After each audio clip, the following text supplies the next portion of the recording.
Morning, guys. I was almost surprised when I got out here, nobody was here. And then I realized it's 27 degrees. So with 27 degrees, you're not gonna see a whole lot of people that are out and too crazy about fishing. We just had a massive rainstorm. Luckily, the rain was all before the freezing, and so we didn't get the freezing rain and all that stuff like that. But this waterway is much cleaner than I've ever seen it. I'm gonna pull my little beanie down over my ears because it is cold out here, guys. I think it's supposed to get out of freezing, but not really by much. It's gonna be a cold day all day long today.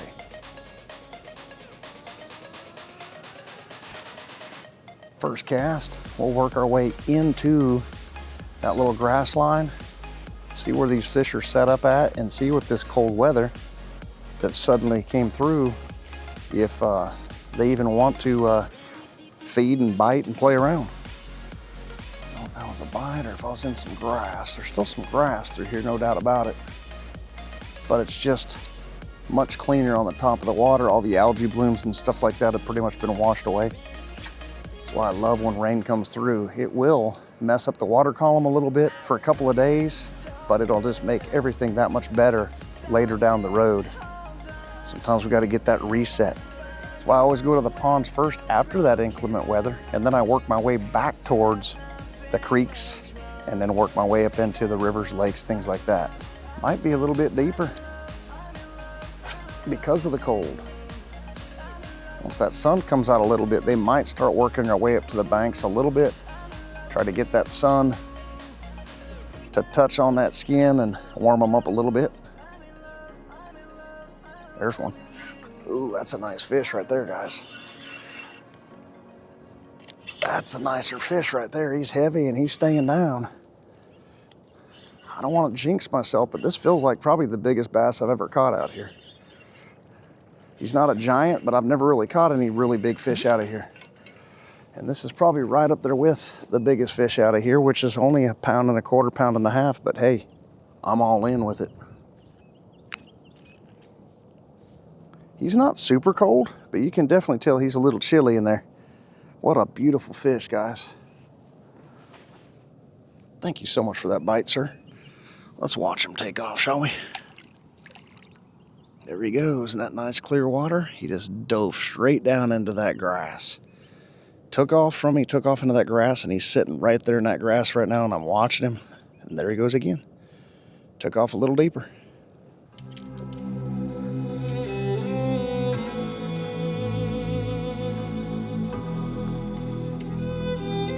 Telling you, that little calm pocket right through there excites me a lot.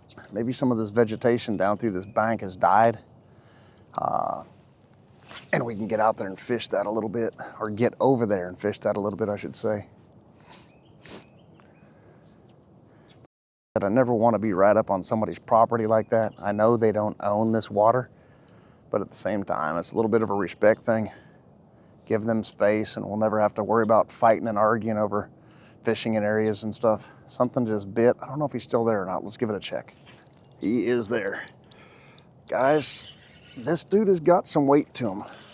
Like I said, today is a day where when you catch your fish, they're not gonna be as many, but they're gonna be bigger. This is definitely my biggest out of this body of water, and it tells me there is some nice little giants in here. He is not a tank. Don't get me wrong.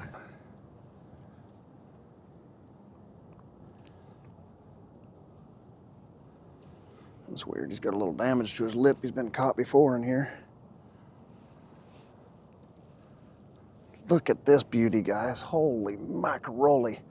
2-pounder, thick boy. Got a little bit of blood going with him. What an absolutely beautiful bass. Definitely my biggest bass out of this little body of water. Let's get him back in there. All righty, so we ready to swim off? He's gone. He was mad at me.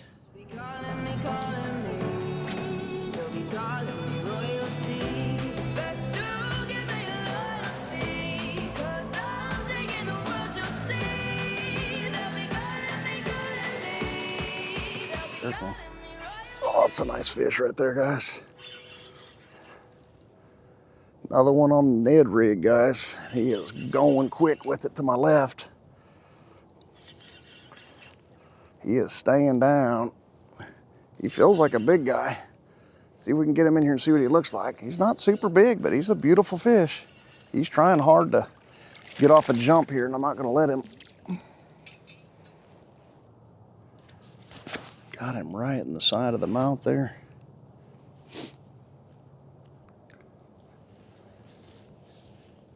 Pound, maybe a pound and a quarter. Little cold fella.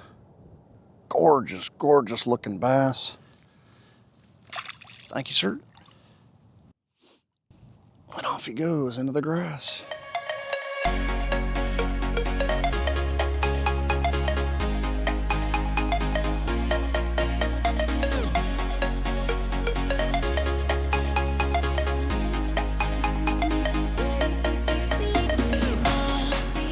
one.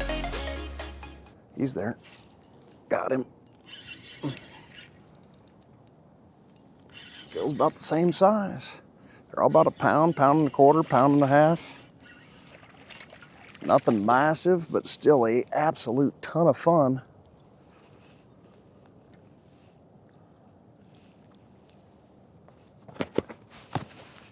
These have all been on that same bait, guys. One of the guys on the channel, one of the subscribers, was talking about the Rapala BLT, and I told him I hadn't had no good luck with it. He's like, man, give it a try. Give it a second try. I think you'll like it. And guess what? That's what's working out here 100%. I'm not even throwing anything else because this would give me plenty of good bite opportunities. I might switch it up here in a minute. Thank you. Magnificent bass. Appreciate that. He decided to go back over this way after he went and did a couple of 360s for us.